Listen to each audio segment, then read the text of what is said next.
Hi guys, welcome back to Relying on the World's Response, episode 4, Divine Guidance Through My Father's Voice. I have my guest here today and she would like to start off with something that was mentioned in episode 1. So without further ado, my guest. Thank you for having me again. I just wanted to touch on episode 1 when I saw the spirit on the steps in my family home. I'm not sure if I mentioned that one day after school I arrived home and at the top of the stairs there was a huge Amari vase. The floor was just orange and blue and rust colours. It was massive. And behind on the walls a black and white photograph or a print of a jazz singer. And my dad had purchased these items and placed them at the top of the steps where I'd seen the spirit. And for me, at the time, I didn't think anything of it. I didn't connect the two. But later on, as years go by, it just dawned on me, my dad really loved me. He must have loved me because to place those items at the top of the steps and not mention anything to me. But I just remember, before ascending those steps, I would see the Amari vase and the print on the wall. And that's love. That's genuine love. I just wanted to share that with you before we continue the interview. Thank you. Thank you for that explanation. It really puts things into perspective that even though your father didn't communicate with you why he had purchased those items, but he placed them in the exact place you saw the spirit, and that now has made me resonate more with him because he was thinking outside the box. He didn't have to explain to you why he bought them. The conversation wasn't had at the time, but now you can understand why he put them there. And that is love. That's unconditional love. An exceptional father, I feel. What was your relationship like with your father? The relationship I had with my father growing up was a close relationship. But part of me always felt that he was holding back something. As a child, you feel, you sense. He was only loving to me. Every day when he came home from work, I would hear him ask my mum, "Where is she?" My mum said, "She's upstairs doing her homework." Every day. At the time, I'm not thinking anything of it. You're a kid, that's mum, dad. But every day, he would ask for me. I would come downstairs, we would kiss, we'd hug, or he would come upstairs. Can you give me an example of you asking your father if you could go somewhere or do something and he said no? Anything, he didn't give you any explanation. Have you got anything you could share with us? I would ask if I could stay over at a friend's house. It was no. There was one time I asked why, and he said because you have your own bed upstairs. Which made sense. But looking back in hindsight, she did have 2 brothers. So, and a father as well. So I can understand him saying no now, with how the world is. I get it. But at the time, I was so mad. She's my best friend! That sort of drama. There were times when I asked if I could go on school trips. It was no. Because these school trips were like overnight. It seems your father was very protective of you, not overly protective, because some parents can be overly protective, but due to what you've gone through with your paranormal activity, your dreams, your mirror magic, your intuition, I can understand why he was overly protective of you, protecting you. So, how did that make you feel when you were not allowed to go on the school trips? Did you feel that it was because of the paranormal activity he was trying to keep you safe? I was sad not being able to go on the school trips, and my dad not explaining to me why. But looking back, it must have been difficult because he didn't lie to me and say, you're not glad because you've been misbehaving, or, you know, he could have made something up. He just said, no, you're not going. On the other hand, he could have said, I don't wish you to go because of what you're going through right now.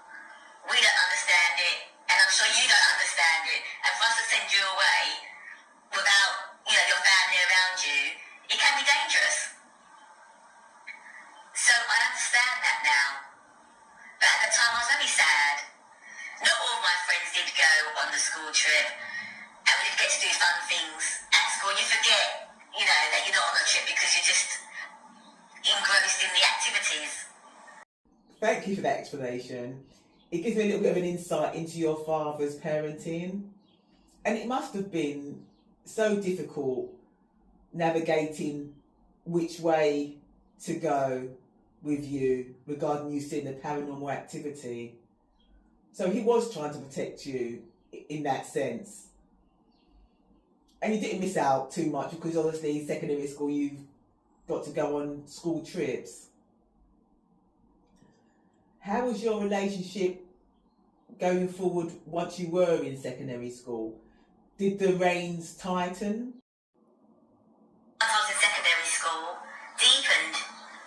We were very like-minded. We could discuss like current affairs and politics. He was quite creative within his photography, and I was creative in my arts. So we had something we could talk about. He loved to buy arts and antiques, and I loved to admire them. So we had that bond. Looking back, we were very tight, very close, but I feel that once you get to a certain age and other influences come into your life, that bond for me started to unravel slowly. Can you explain how the bond you had that was so tight, how did that start to weaken and unravel? I was just maturing and becoming more aware of myself. And I like to express myself through discussion and debating. But my son and my father didn't like that anymore. We kind of butt heads in that respect, where he kind of put a lid on me when I tried to express myself and talk. Could it have been the change in the dynamics with your father and yourself, with conversations and not flowing as they used to? Could it have been the topics that you were discussing that were of a sensitive nature? Or do you think the way you expressed yourself was not to your father's liking? Because you do say that he was a disciplinarian in the family. I'm not sure why my father kept me at arm's length during conversations as to before, where we could bounce off each other. He was very smart, intelligent, quick-witted, and the most beautiful handwriting. I admired him so much. I aimed, that was my aim, I was going to be like him.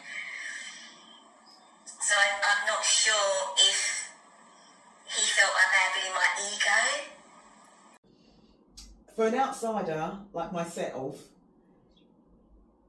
you could have touched a nerve with your father, because before conversations were flowing, you're bouncing off each other, communication wasn't a problem. And then as you mature, he keeps you at a distance conversationally. You may have touched a nerve. Maybe, you know, I can't speak to your father, but from what you're talking about and telling me, explaining, it could be where you are maturing, you are intellectually rising. And maybe that could have been a trigger for him.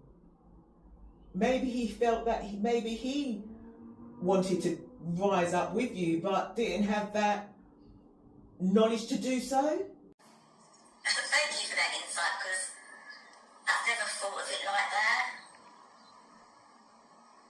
So that's really food for thought. Because I know he had the capacity to match me. Maybe he just didn't have the time, because he's working 7 till, you know, he left the house at 7, returned at 7 in the evening. He's really exhausted. And to be fair, he's got me, you know, wanting to discuss politics and current affairs. So I can see where it could have been tiredness and the capacity to stimulate me wasn't not there anymore. The younger me, yes, because I was in awe of him. Did you share any other paranormal, telepathic instances with your father going forward?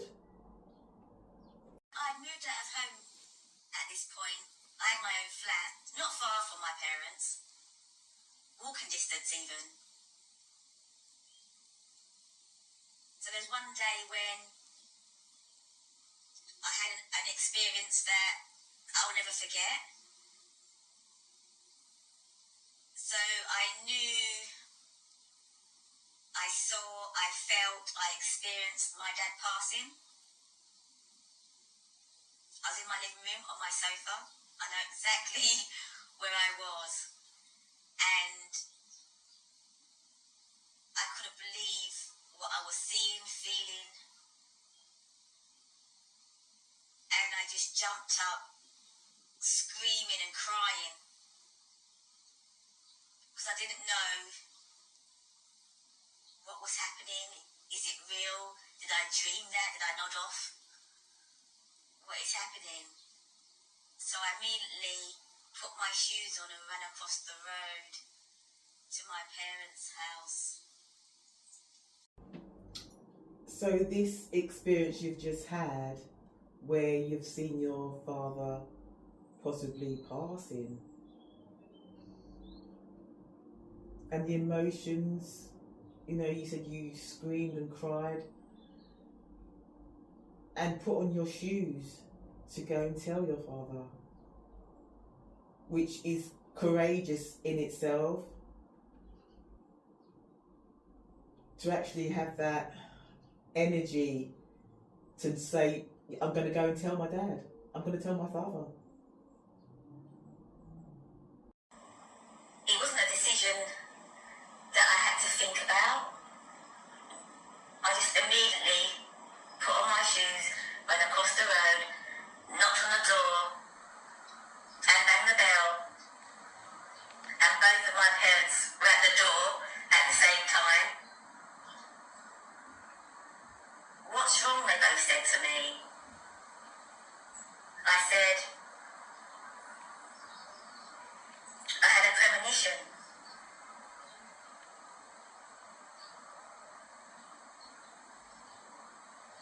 Someone's going to die. Dad stepped forward. Don't be silly, he said. He gave me a hug. And I left. In previous episodes, when you've had your paranormal experiences, your intuition, your parents didn't ponder to you. Once you said what you'd seen, it was pushed to one side and left alone. Now you've gone over, you're much older, you've gone over to your parents' house, explained your premonition, and they just said, it's okay, kiss, hug, bye. Do you feel that they have just brushed you off? I can understand it must be difficult, because if they did home in on that experience you had and got you the right therapy. It's difficult for me to say either way, to be honest, because we didn't discuss it. They always found a way to make it, they normalise it in a way where it's, it's okay. We all see things now and again. And I can't be mad at that, because I know they were protecting me. But a few weeks later, my dad was rushed to hospital.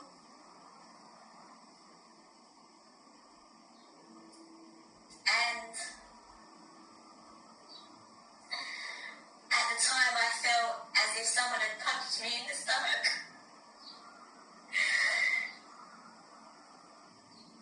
And I don't know why I couldn't.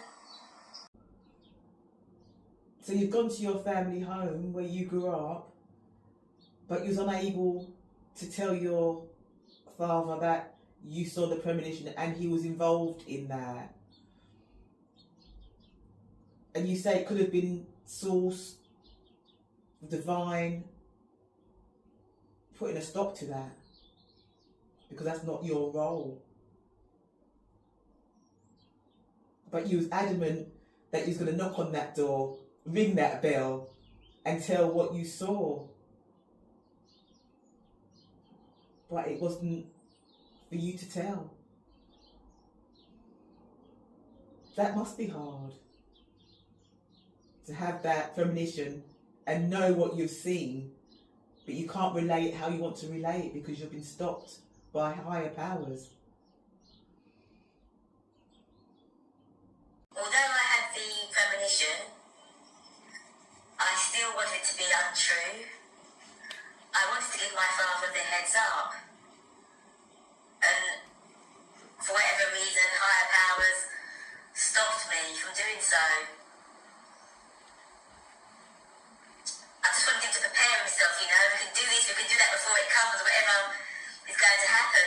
And then when I got the call that he had collapsed en route to work, it was devastating. And because I'm older now, and I can understand a bit more,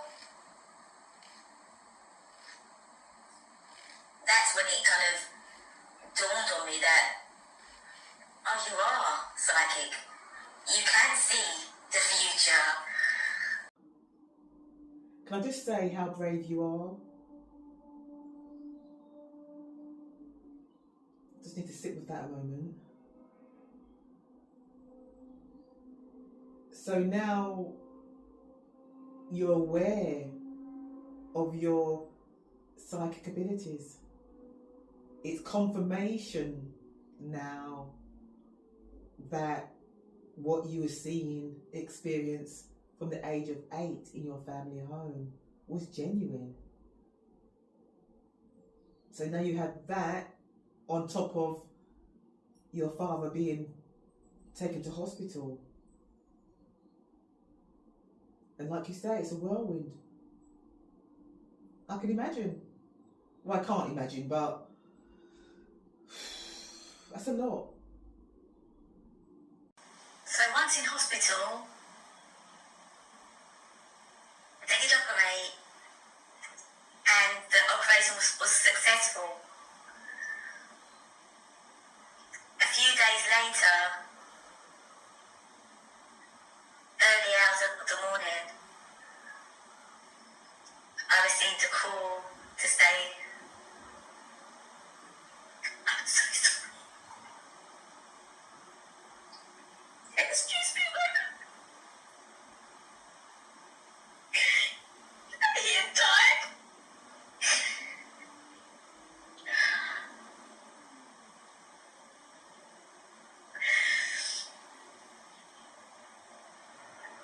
And I feel like I could have saved him if I would have been able to verbalise what I had seen.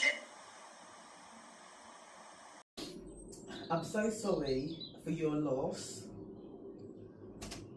because I can actually feel your pain, because some of it's unresolved.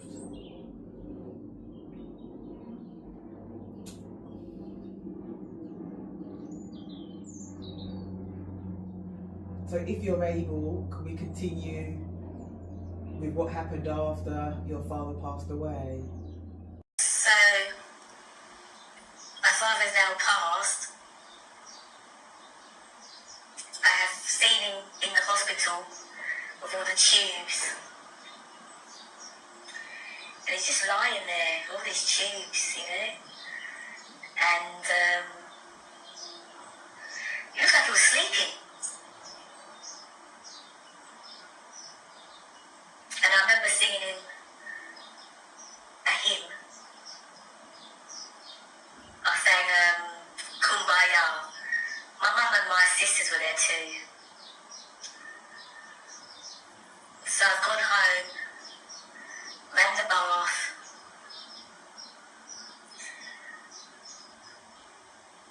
just crying, just sobbing, just uncontrollable crying. And then I'm home alone. The bathroom door open and closed. It's a little slight tap where you know that it hasn't been closed securely. So I said, hello? No answer. Who's there? No answer. And then a black shape appeared in the bathroom above my head, and it was manic, frantic, as though it lost its way, and it was pinging from corner to corner in this bathroom.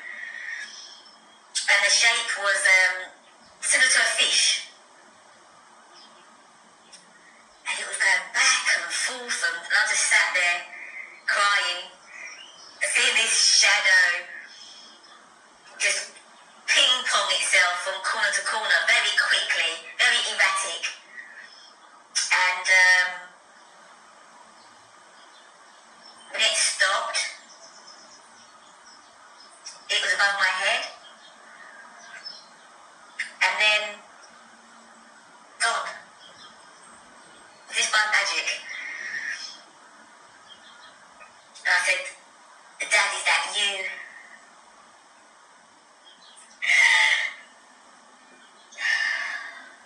Sorry.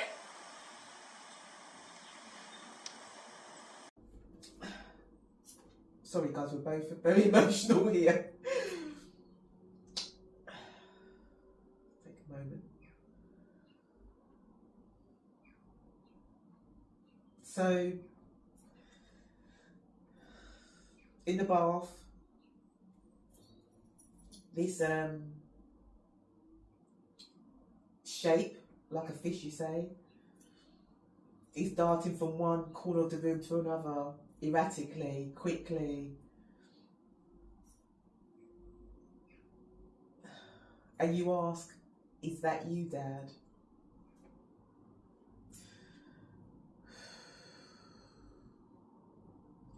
Do you believe or do you feel that it was your dad? 100% yes, because what follows on is confirmation also. At the time, I wasn't sure what was going on, because I'm, up to the first day I'm grieving.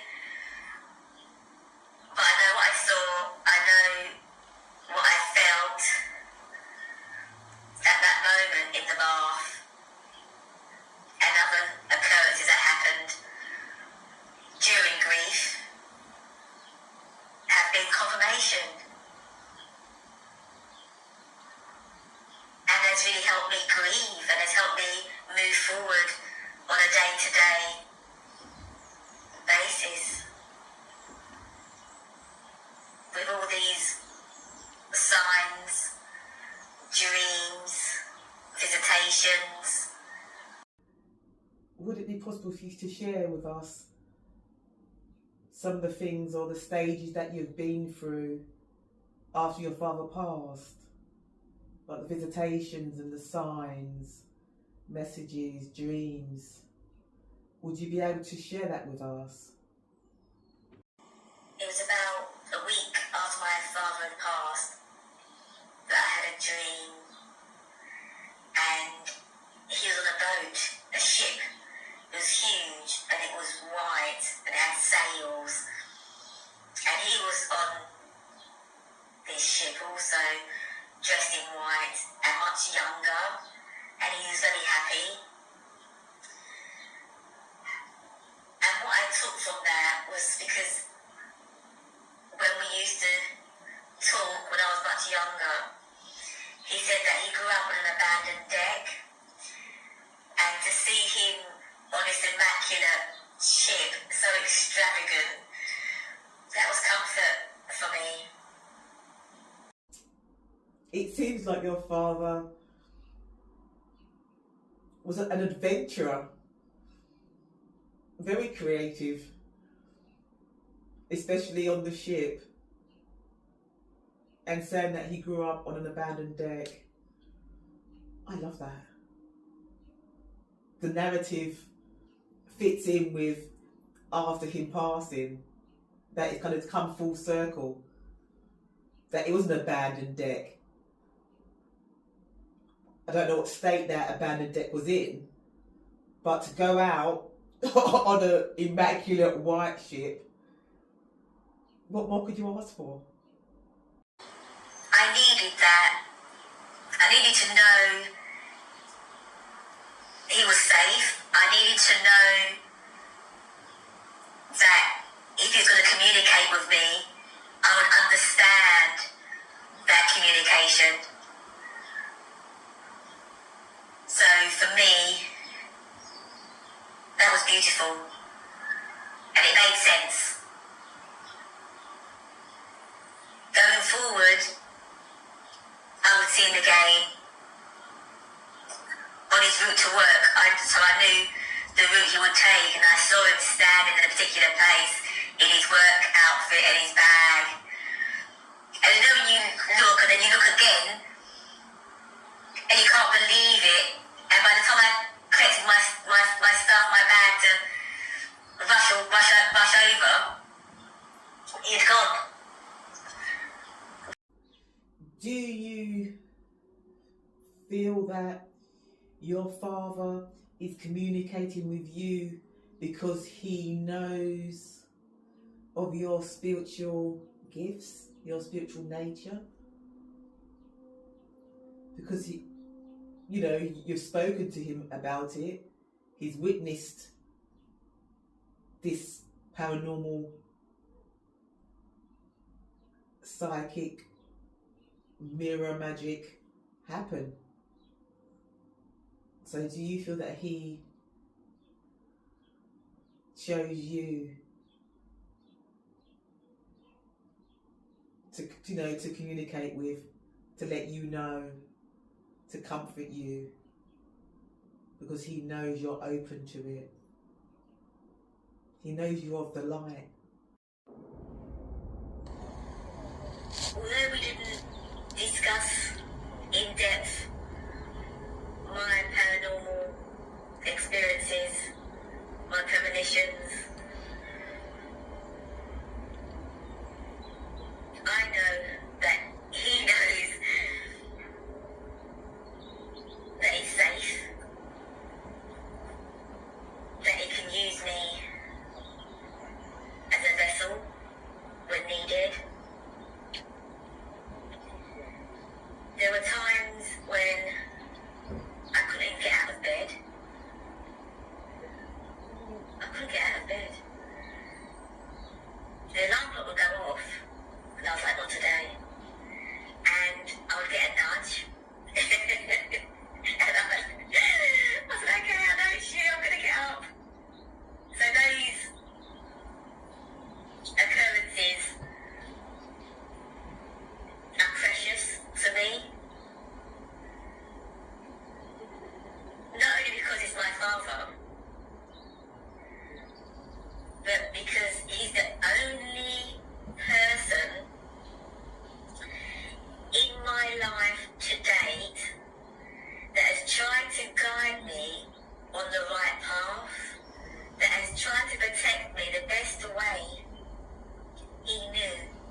always wanted the best for me, always encouraging me.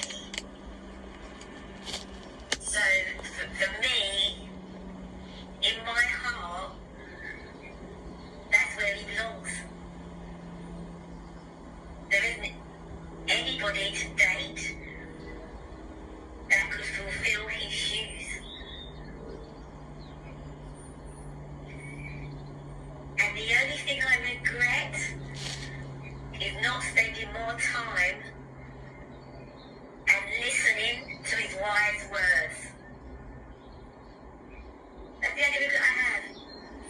Spending quality time with the man that had time for me.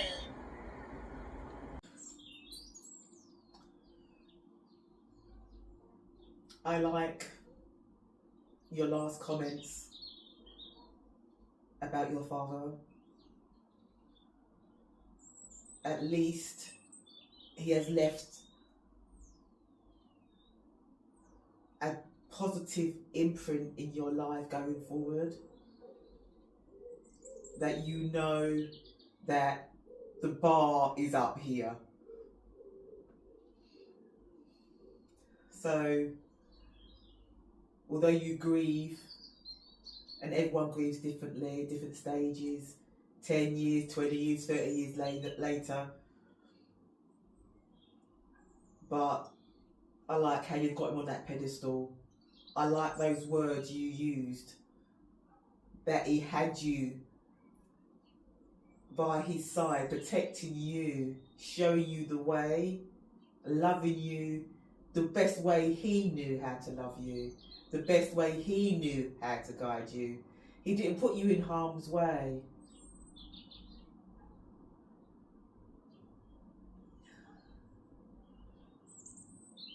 To keep him in your heart is precious.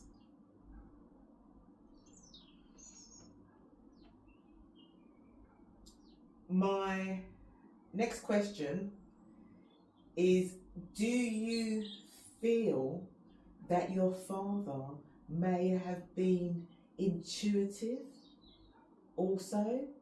Could he have been psychic? We were very like-minded. I don't know if he had any abilities, any gifts, because he didn't share those with me if that was the case. But who knows, maybe. Because he is communicating with me to this day from the other side. So that is an interesting question for me to ponder on. Thank you for that. So you mentioned that your father uses you as a vessel from time to time. Can you give us some more examples of that? He's passing. I have given messages to my mum.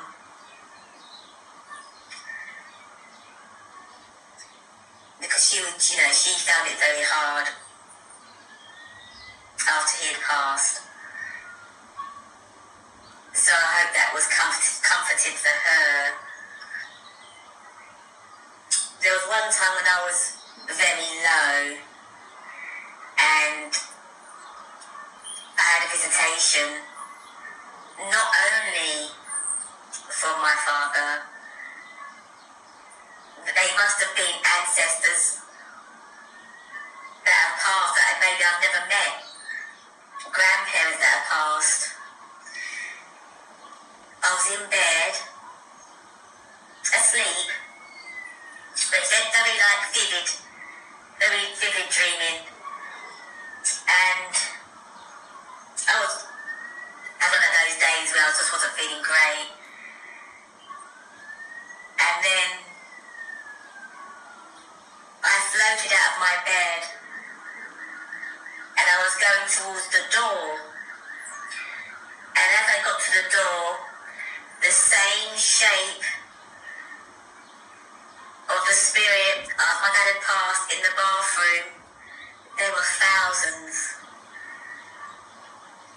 shapes and sizes at my door, my front door. It was amazing. It was beautiful.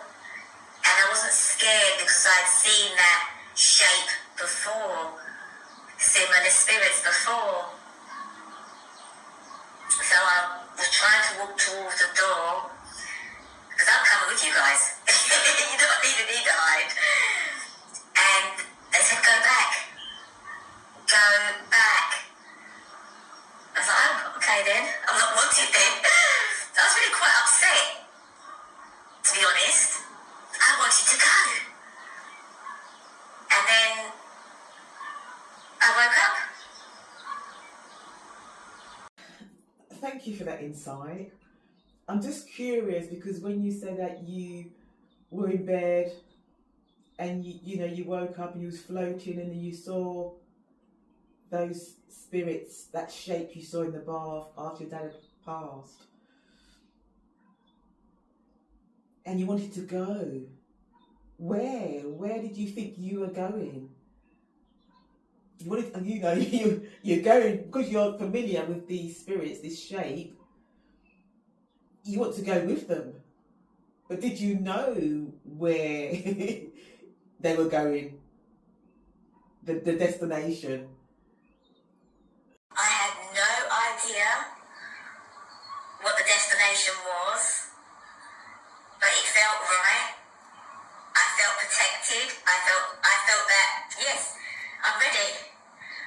But no, they said go back. And the second go back was very firm. And I understood they were serious. But I loved to see it. I can still see it now. And it was beautiful. You mentioned an awakening. Can we have some more clarity on that, please? I can only explain from my experiences, but it's kind of like a renewal of interest, of self, authentic awareness. I do feel a shift in myself, and it goes deeper. Where previously they were hidden, I feel that I was on a path, but I may have been sidetracked, and now I'm back on the right path. That's the only way I can explain it. When you say that you can feel a shift in yourself, it goes deeper now. A renewal of interests, authentic awareness. Has that developed since your father has passed? Or did it come sort of all at once? Or is it a gradual process that we're dealing with here? Or that you're dealing with here? This awakening for me is a work in progress, and it is gradual. So it's self-love. It's knowing my boundaries. It's knowing who to keep at a distance and who to bring in. It's just a knowing who wants to dim my light. I'm more aware consciously now. As before, it was dulled down.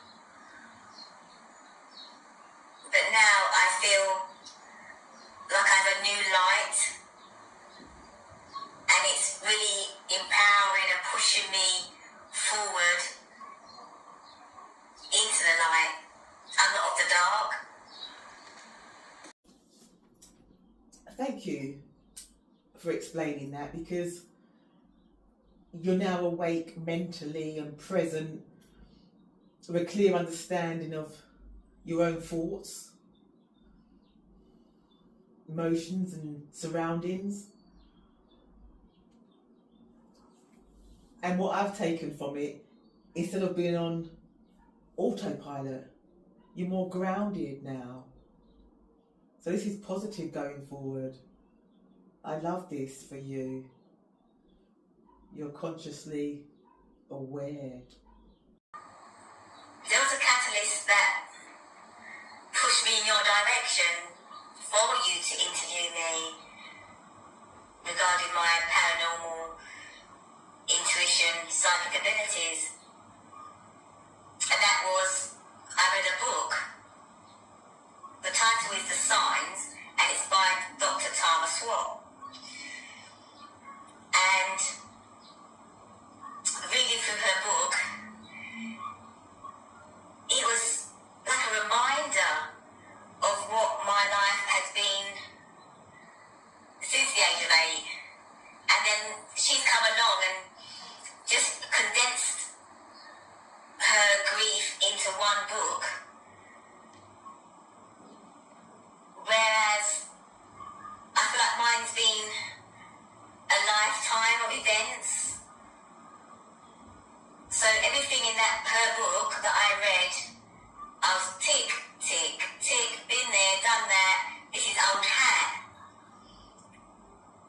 And it was nice to read it because I could relate to it, identify myself with her, but there wasn't anything in there that was new to me. But I found the book comforting to know that I'm not alone, that there are other people out there speaking their truth.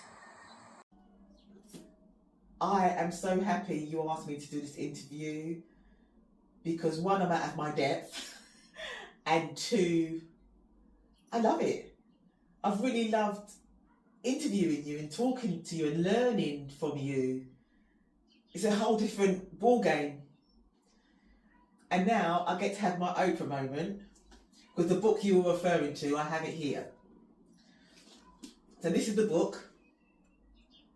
I'm not promoting it or anything, guys. I just wanted to show you the book if you want to read more on the signs by Tara Swart. Okay, guys, I'm going to end it here now and say thank you for joining us and stay tuned for episode 5. Thanks, guys. Bye.